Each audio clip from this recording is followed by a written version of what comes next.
ফাইজের বলাও শেষ, সাথে সাথে গায়ের সমস্ত শক্তি দিয়ে পরপর দুটো সপাটে চড় বসালো পিহু ফাইজের ডান গালে। চড়গুলো এতই শক্ত ছিল যে সেই জায়গা ফেটে হতে লাগলো। পিহু দাঁত কিরমির করে বলে উঠল, মুখের ভাষা ঠিক কর, নয়তো তোর জিভ টেনে ছিঁড়ে ফেলবো জানোয়ার। এত জোরে চড় খাওয়ার পরও ফাইজ মুখ তুলেই বলে উঠল, কে তুই? মাস্ক খোল, মুখ দেখা। একবার ছাড়া পাই তোকে ধ্বংস করে দিব মা। ফাইজের কথায় আবারও তাচ্ছিল্য করে হাসল পিহু। তারপরে গায়ে জোরে ফাইজের দুই পায়ের মাঝ বরাবর নিজের বুট জুতো পরিহিত অবস্থায় লাথি দিয়ে বলে উঠল, বোকা, তুই করবি আমায় তাহলে শুনে রাখ। পিহু পা দিয়ে আরও জোরে আরেকটা লাথি দিল ফাইজকে। কুঁকড়ে উঠল ফাইজ প্রচণ্ড ব্যথায়। তবে পিহুর মনে মায়া হলো না। পিহু ফাইজের চুল টেনে নিচের দিকে ফেরালো। ফাইজের মুখ তারপরে নিজের মাস্ক খুলে বলে উঠল, ধ্বংসের শেষ প্রান্তে দাঁড়িয়েও আমি তাচ্ছিল্য হেসে বলবো আমাকে ধ্বংস করা অসম্ভব। বলেই চুল ছেড়ে আবারও সপাটে চড় বসালো ফাইজের গালে। ফাইজ নিজের অন্ড তীব্র যন্ত্রণা আর পিহুর মুখ দেখে জ্ঞান হারানোর অবস্থা। তবুও কাঁপা কাঁপা গলায় বলে উঠল, তুই। পিহু হাসল। এতক্ষণে যেন পিহু অনেক শান্তি পেয়েছে। ফাইজের দিকে কিছুটা ঝুঁকে বলে উঠল তাচ্ছিল্যের সাথে, হ্যাঁ, আমি যাদেরকে মারলি তাদের আদরের মেয়ে, খুব আদরের। ভয় পেলি তুই? আচ্ছা ভয় পা, তবে আমাকে মোটেই তুই বলে সম্বোধন করে ঠিক করলি না। একটু হলেও মায়া দেখাতাম, বাট না, আর না। Good bye. বলেই পিহু উঠে সোজা হয়ে দাঁড়িয়ে ঢঙ্কি স্টাইলে হাত নাড়িয়ে বাই জানিয়েই নিজের মধ্যে কঠিনত্ব এনে পিহু ঘুরে মাস্ক পরতে মারিয়াকে বলে উঠল, এর কিডনি, লিভার, হার্ট সব কিছু মাছের দিবে, আর বাকিগুলো খণ্ড করে রাস্তায় সাজিয়ে রাখবে। মাথাটা আস্ত রাখবে, চোখগুলো জীবিত অবস্থায় তুলবে। আর জিবার ওর সব মেয়েদের নষ্ট করার যন্ত্র, যা আমি এক লাথিতে নষ্ট করেছি, সেটাও কাটবা ও জীবিত থাকতে। বলেই পিহু হনহনিয়ে বেরিয়ে গেল। পিহুর পিছন পিছন মারিয়াও চলে এলো, গার্ড নামক রোবটদের কাজ বুঝিয়ে দিয়ে। আর তারা তাদের কাজে লেগে গেল। আন্ডারগ্রাউন্ডের মোটা লোহার দরজা ভেদ করেও ফাইজের চিৎকার ভেসে আসছে। পিহু বাইরে এসে হেসে মারিয়াকে বলল, দুজন পাপিকে বিদায় করতে পেরেছি। এরপর target direct shoot and fire. Just only on জাহিনরে আমি নিজ হাতে মারবো। Okay ma'am. পিহুর ধ্যান ভাঙে সাদিক ডাকে। এতক্ষণ কল্পনায় এতটাই ডুবেছিল যে সাদি কখন এসে তার পাশে দাঁড়িয়েছে পিহুর জানা নেই। সাদি আবারও বলে ওঠে, এই স্টুপিড। পিহু চমকে উঠে সাথে সাথে বলে ওঠে, জি বলেন। সাদি ভ্রু কুচকিয়ে বলে ওঠে, কি ভাবছিল এত মনোযোগ দিয়ে? পিহু কোনো মতে নিজেকে স্বাভাবিক করে মুখে জোর করে হাসি এনে বলে উঠল, কি কি কই কি ভাববো? এই তো রান্না করছি, তাই হয়তো। সাদি ফিচিল হাসল। তারপরে পিহুর থুতনি উঁচু করে ধরে নিয়ে সাদির মুখ পিহুর দিকে এগিয়ে নিয়ে গিয়ে ফিস ফিস করে বলে উঠল, যার বুকের বাম পাজরে হাড় দিয়ে তৈরি তাকেই মিথ্যা বলিস? আর ভাবছিস সে বুঝতে পারবে না? নিজেকে খুব চালাক মনে করিস, মাই লাভলি ওয়াইফ। স্টুপিড। মানে কি বলছেন আপনি? পিহুর কাঁপা কাঁপা কণ্ঠে সাদি ঠোঁট মেলিয়ে হাসে। পিহুর কপালে দীর্ঘ একটা চুমু খেয়ে হেসে বলে উঠল, স্টুপিড। সাদি আর দাঁড়ায় না, দ্রুত পায়ে কিচেন ছেড়ে বেরিয়ে যায়। পিহু আর কিছু ভাবে না। পরবর্তী মিশন নিয়ে ভাবতে হবে এখন তার। তবে পিহু আর চাচ্ছে না এইভাবে ক্ষুদ্রভাবে মারতে সবাইকে। একসাথেই তার পাপের শাস্তি দিয়ে এদেশ থেকে চলে যেতে চাচ্ছে পিহু। কারণ এই দেশের মানুষ টাকায় বিক্রি হয়। কখন দেখা যাবে তাদের লোকই তাদের উপর হামলা করছে। পিহু রিস্ক নেবে না। ধরণীর বুকে সন্ধ্যা নেমেছে, চারিদিকে অন্ধকার। বাইরে বৃষ্টি পড়ছে অল্প অল্প, তাতেই শুষ্ক মাটি ভিজে যাচ্ছে। সবুজ ঘাসগুলো আনন্দে নেচে উঠছে। পাখিগুলো তাদের নিড়ে ফিরেছে অনেক আগেই। ভাড়া করা 3তলা বাড়িটায় আজও পিহুরা একা। বাড়ির মালিক আসবে আরও 4 দিন পর। সেই হিসাবে এখন পুরো বাড়িটা পিহুদের। মাগরিবের নামাজ শেষ হতেই সাদি গোছানো শুরু করে দিয়েছে। আজ প্রকাশ্যে পিহুর সামনে নিজের গান দুটো বের করে রাখলো সাদির গেট আপটাও আজ ভিন্ন। মেরুন রঙের শার্ট, কালো প্যান্টের সাথে ইন করা, চুলগুলো জেল দিয়ে সেট আপ করা, পায়ে কালো রঙের বুট।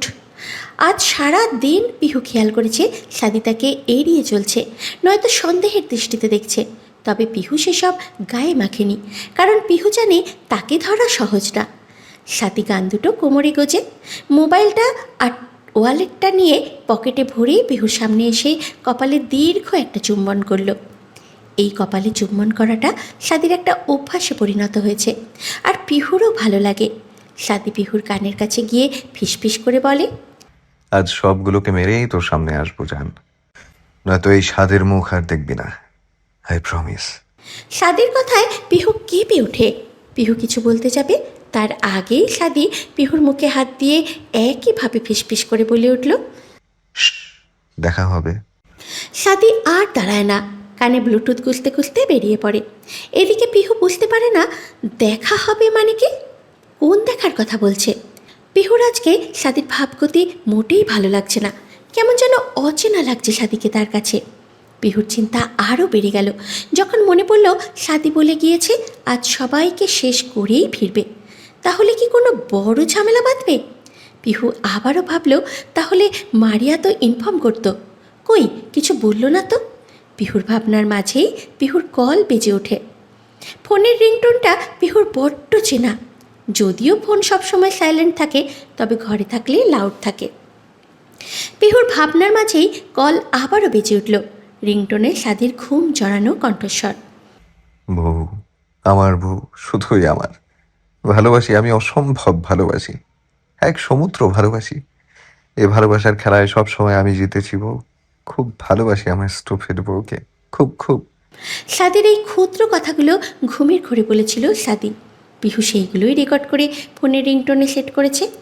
পিহুর এই মানুষটার সব কিছুই ভালো লাগে, এই যে কণ্ঠটুকু, এতেই মনে হচ্ছে মানুষটা তার পাশে বসে আছে, তাকে আগলে জড়িয়ে ধরে আছে। পিহু ফোন রিসিভ করে কানে তোলে, সাথে সাথে মারিয়া ওপাশ থেকে ইংরাজিতেই বলে ওঠে, ম্যাম শুনছেন? জি বলো। স্যার আমাদের পেছনে লোক লাগিয়েছিল, আর একটু হলেই আমি ধরা পড়ে যেতাম। মারিয়ার কথায় চমকে ওঠে পিহু, উৎকণ্ঠিত হয়ে জিজ্ঞাসা করে, তোমার কিছু হয়নি তো মারু? নো ম্যাম, বাট কি? আজ স্যারের বিপদ আছে। স্যার হয়তো জানে না, সে ঈশান চৌধুরী আর সিরাজ শিকদার ফায়েজের লাশ পাওয়ার পর খুনিকে হন্য হয়ে খুঁজছে। আজ তারা রুচাইবার আর ছয়তলার পার্টিতে থাকবে, আর স্যার সেখানেই যাচ্ছে। ওরা মূলত খুনিকে খোঁজার কোনো প্ল্যান করছে। এখন কি করব ম্যাম? মারিয়ার কথায় পিহু চুপ হয়ে যায়, মাথা কাজ করা বন্ধ করে গেছে তার। সাদির যে বিপদ আছে সেটা ভালোই বুঝতে পেরেছে। পিহু আবারও কিছু বলতে যাবে, তার আগেই মারিয়া বলে ওঠে, আপনার অনুমতি না নিয়ে একটা কাজ করে ফেলেছি। পিহু ফোনের এই পাশ থেকেই ভ্রু কুচকে বলে ওঠে, কি? আসলে ম্যাম, সবাই যখন উপরে যাচ্ছিল বারের, তখন জাহিদ নিচে একটা স্টলে দাঁড়িয়ে স্মোক করছিল, আর আমরা ওকে ওখান থেকে তুলে আন্ডারগ্রাউন্ডের বন্দি করে রেখেছি। একদিকে খুশির খবর, অন্যদিকে আর এক আসন্ন বিপদের ভয়। পিহু নিজের অনুভূতি প্রকাশ করতে পারল না, চোখ বুজে একটা দীর্ঘশ্বাস ফেলে বলে উঠল, আমি বেরোচ্ছি। ফার্স্ট কোথায় যাবে? আগে স্যারকে প্রোটেক্ট করা দরকার। আপনি চাইলে সেখানেই। ওকে। পিহু কল কেটে দিয়ে গুছাতে থাকলো, পৌর বিদেশিদের মতোই। সাদা জিন্সের প্যান্টের সাথে সাদা বেগুনের ফুলের মিশলে কাজ করা টপস, চুলগুলো বেঁধে জুতো পরে নিল। তারপর আলমারির লকারের গোপন তাক থেকে নিজের গান বের করে লোড করে নিয়ে বেরিয়ে গেল বাড়ি থেকে। রুচাই বার হাত্তা শহরের নামি দামি বারগুলোর একটা। এখানে প্রতিনিয়ত সকল অনৈতিক কার্যক্রম হয়ে থাকে, তবে দেশের আইন যেন অন্ধ, এগুলো চোখে দেখেও দেখে না। তিনতলার একেবারে কর্নারের টেবিলে বসে আছে ঈশান, ফজলু আর সিরাজ। ফারচুক কেঁদেই যাচ্ছে, চোখের পানি যেন থামছেই না তার। নিজের ভাইকে হারানোর কষ্টে বুক ফেটে যাচ্ছে তার। এদিকে জাহিনকে আসতে না দেখে সকলে আরেক দফা চিন্তিত, যদিও জাহিন বলেছিল একজনকে নিয়েই উপরে আসবে 8:30টায়। এখন 8টা বাজে সবে মাত্র। ঈশানের দিকে তাকিয়ে সিরাজ ড্রিঙ্কের গ্লাসে চুমুক দিতে দিতে বলে উঠল, আমাদের পিছনে আবার কার লাগলো? ক্যারিয়ার তো কোনো চিহ্ন পেলাম না। আর এখন ফাইজের এমন নিঃসঙ্গ মৃত্যু, আমার মেয়ে কেঁদে কেঁদে ভাসাচ্ছে। এদিকে ফজলু আর কাদেরের এর ভিড় চায়। আমাদের পথের কাঁটা হয়ে আসলে সেই কাঁটাকে আগুন দিয়ে পুড়িয়ে ছাই বানিয়ে উড়িয়ে দিব। সিরাজের কথায় ঈশান কোনো উত্তর দেয় না। তার মাথায় এখন অনেক চিন্তা। কিছু যেন ভালো লাগছে না, সব এলোমেলো লাগছে। আর কারোই বা তাদের পিছে আর কেই বা তাদের পিছুতে লাগবে? যদি তাদের পিছু লাগতো তাও হতো, পরপর কয়েকটা খুন হলো আলাদা আলাদা মানুষ। যদি তাদের শত্রু হতো তাহলে অন্যকে মারতো না, তাদেরই মারতো। ঈশান একটা গ্লাস তুলে নিয়ে বোতল থেকে ড্রিঙ্ক ঢেলে নিয়ে চুমুক বসালো। ঈশানদের থেকে কিছুটা দূরেই বসে আছে সাদি আর তার অ্যাসিস্ট্যান্ট। সাদি প্রতি মিনিটে মিনিটে নিজের হাত ঘড়িতে কোনো কিছুর লোকেশন দেখছে, আর সাথে চিন্তায় মাথা ফেটে যাচ্ছে তার। ঈশানের এমন নিরস মুখ দেখে সিরাজ আবারও বলে উঠল, কি হলো, কিছু তো বল। জাহিন এখনো এলো না, মাথায় কিন্তু প্রেশার পড়ছে। আমারও, কিন্তু করার কিছু নেই। কি করব আমি? জাহিন কই, দেখতো, ওর জন্য বেশি টেনশন। সিরাজের কথা শেষ হতে না হতেই ঈশান উঠে দাঁড়ায়। ঈশানের গায়ের সাথে সেটে থাকা ফারজু চমকে ওঠে। ঈশানের চোখ তার ঠিক কিছুটা দূরেই। মেরু রঙের শার্ট পরা ছেলেটার উপরে মাস্ক পরা থাকায় চোখ দুটো খুব চেনা চেনা লাগছে। ঈশান টেবিল থেকে বের হতেই সিরাজ ঈশানের হাত ধরে বলে ওঠে, কোথায় যাও? ওয়েট, আসছি। ঈশান সিরাজের হাত ছাড়িয়ে কয়েক পা আগায় ছেলেটার দিকে। ছেলেটা এখনও তাকে খেয়াল করেনি, পকেট থেকে বন্দুকটা দেখে নেয়। সন্দেহ ঠিক হলে আজই কিচ্ছা খতম। ছেলেটার থেকে কয়েক ফুট দূরে থাকতেই ছেলেটার চোখে চোখ পড়ে ঈশানের। সাথে সাথে ছেলেটা উঠে দাঁড়ায়। পরক্ষণেই বিকট আওয়াজে রুচাইবারের 3 তলায় বোমা ব্লাস্ট হয়, পরপর 2 বার। হয়তো কেউ ইচ্ছে করেই ফিট করেছিল। ঝলসে যায় বাড়ি থাকা প্রত্যেকটা মানুষ, শেষ হয়ে যায় তাদের গল্প, তাদের সকল খারাপ বুদ্ধি। আগুনে পড়ে ছাই হয়ে যায় প্রতিটি দেহ, ছাই হয়ে যায় কত মানুষের ভালোবাসার খনি। পিহুরা যখন রাস্তায়, তখনই খবর পায় রুচাইবাড়ি কোনো একটা সমস্যা হয়েছে। তার ভিতরে তার স্পাইগুলো একটু আগেই নক দিয়ে বলেছিল সাদিরা 6 তলায় না 3 তলার বাড়ি আছে, আর তারাও সেখানে। তবে বিগত মিনিট 5 আগে থেকে সবার ফোন বন্ধ। মারিয়ার মাথায় যেমন চিন্তা, তার উপরে পিহুর বেশি চিন্তা। রাস্তায় যেতে যেতে কয়েকটা অ্যাম্বুলেন্স আর ফায়ার সার্ভিসের গাড়ি যেতে দেখা গেল রুচাইবাড়ির রাস্তায়। পিহুর মনে অজানা একটা আশঙ্কা জমা হলো। রীতিমতো ঘামছে মেয়েটা। মারিয়া গাড়ির স্পিড বাড়ালো। ইতিমধ্যে গাড়ির ভিতরে থাকা স্পিকারে লাইভ খবর পাবলিশ করা হচ্ছে রুচাইবাড়ি বোমা বিস্ফোরণের কথা। কথাটা শুনে পিহু আরও বেশি চিন্তা করছে। পিহু মনে প্রাণে আল্লাহর কাছে দোয়া করছে তার সাদি যেন ঠিক থাকে। সাদি ঠিক থাকলে আল্লাহর কাছে আর কিছুই চাইবে না পিহু। পিহুদের গাড়ি এসে থামে রুচাইবাড়ির সামনে। প্রচণ্ড ভিড়, সাংবাদিকে ঘেরা পুরো এরিয়া, পুলিশ সিল করে রেখেছে। পিহুরা ভিড় ঠেলে ভিতরে আসতেই স্তব্ধ হয়ে যায়। 3 তলা দিয়ে শুধু ধোঁয়া উঠছে। ফায়ার সার্ভিসের কর্মীরা আগুন নিভিয়ে ফেলেছে। ইতিমধ্যে কিছু মানুষের খণ্ডিত লাশ উদ্ধার করা হয়েছে। সেগুলোই মূলত সাদা কাপড়ের উপরে আলাদা আলাদা করে রাখা হচ্ছে। বেশিরভাগ মানুষই পুড়ে গেছে। তার ভেতরে অনেকের হাত পা ছিন্ন বিচ্ছিন্ন হয়ে চারিদিকে ছড়িয়েছে, আর কেউ কেউ বা অর্ধ পুড়েছে। পিহু নিজের কথা বলার শক্তি হারিয়েছে, হাত পা অসাড় হয়ে আসছে মেয়েটার। মারিয়া তাদের দলের সেই স্পাইগুলোর সাথে আবারও কন্ট্যাক্ট করা ব্যর্থ চেষ্টা করলো। মারিয়ার আর বুঝতে বাকি রইল না বিপদ যা ঘটার ঘটে গেছে, সব কিছু শেষ হয়ে গেছে। মারিয়া পিহুর পাশে দাঁড়িয়ে পিহুর ঘাড়ে হাত দিল। পিহু কোনো কিছু চিন্তায় বিভোর, চোখ দিয়ে টপার টপ করে পানি পড়ছে ওর। মারিয়া পিহুকে এনে এক সাইডে বসিয়ে দেয়। তবে পিহুর কোনো অনুভূতি নেই, কেমন যেন শূন্য হয়ে গেছে মেয়েটা।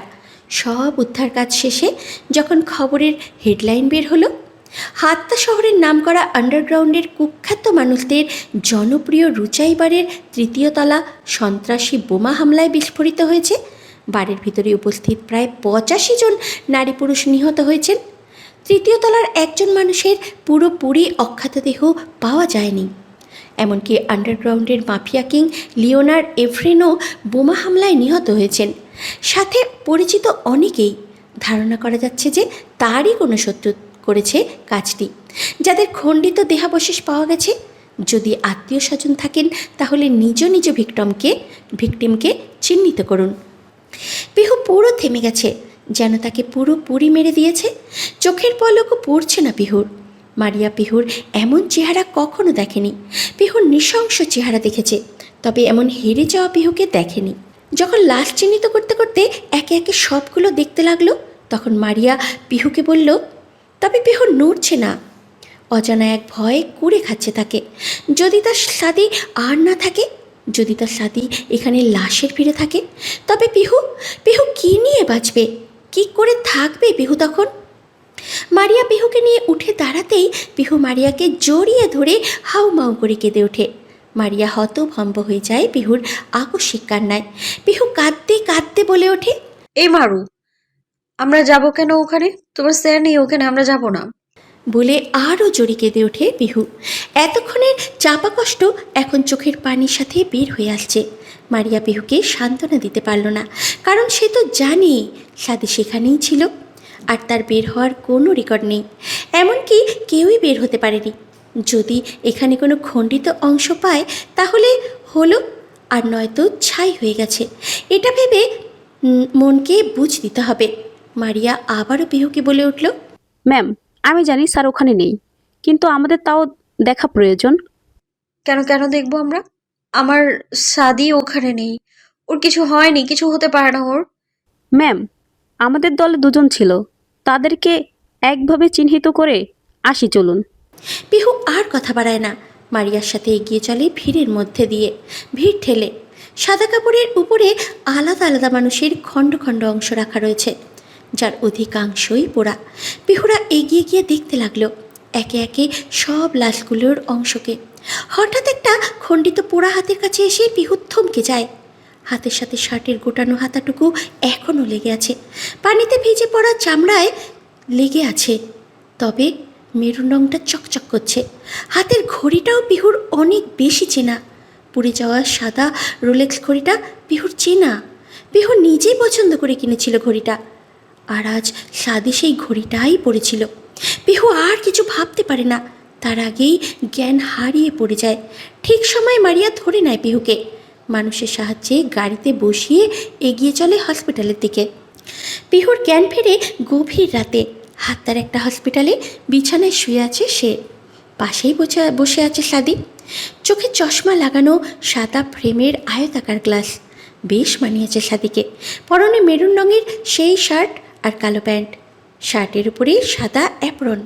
পিহু পিট করে চোখ খুলে সাদির দিকে তাকায়। সাদিও তার দিকে তাকিয়ে আছে। পিহু সাদির দিকে তাকিয়ে থাকে বেশ কিছুক্ষণ, তারপর ভ্রু কুচকেই জিজ্ঞাসা করে, সাদু?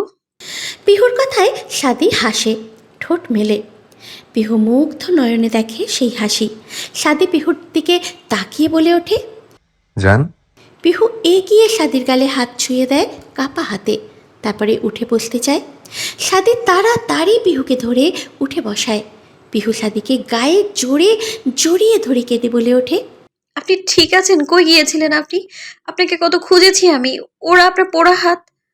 আর কিছুই বলার আগেই সাদি পিহুর মুখে নিজের হাত দেয়, তারপরে ফিসফিস করে বলে, আর না জান, খুব ভালোবাসি তো আমি তোমায়, খুব খুব।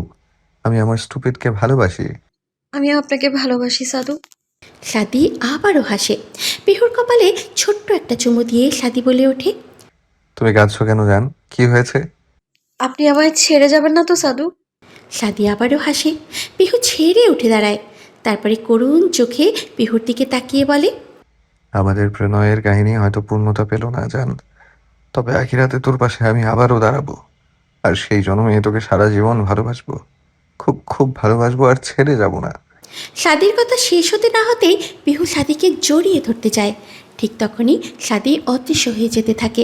পিহু নিজের গলার সমস্ত শক্তি দিয়ে বলে ওঠে, সাদি, যাবেন না। হঠাৎ পিহুর চিৎকারে কেবিনে ছুটে আসে মারিয়া সহ ডাক্তাররা। এতক্ষণ পিহু স্বপ্ন দেখছিল। পিহু ঘেমে একাকার, হার্টবিট দ্রুত চলছে। মারিয়ার চোখে পানি। 5 ঘন্টা ধরে পিহু অজ্ঞান। মারিয়া পিহুর পাশে এসে বসতেই পিহু মারিয়াকে জাপটে ধরে কেঁদে বলে ওঠে, মারু, এ মারু, আমার সাদি আর নেই, চলে গেছে আমায় রেখে। সবাই চলে গেছে আমায় রেখে, সবাই খারাপ মারু। কেউ ভালো না, কেউ ভালোবাসে না আমায়ও, খুব খারাপ ওরা, খুব খুব। আমি ওদের মাফ করব না। এ মারু, আমার সাধু আমায় আর স্টুপিড বলে ডাকবে না। এ মারু, আমার সাদি আর নেই। জ্ঞান হারিয়ে আবারও লুটিয়ে পড়ল মারিয়ার গায়ের উপরে। প্রিয় মানুষ হারানোর শোক খুব ভয়াবহ। মারিয়া শুনেছে পিহুর জীবন কাহিনী, তাই স্বাদের ব্যাপারটায় সে নিজেও কাঁদছে।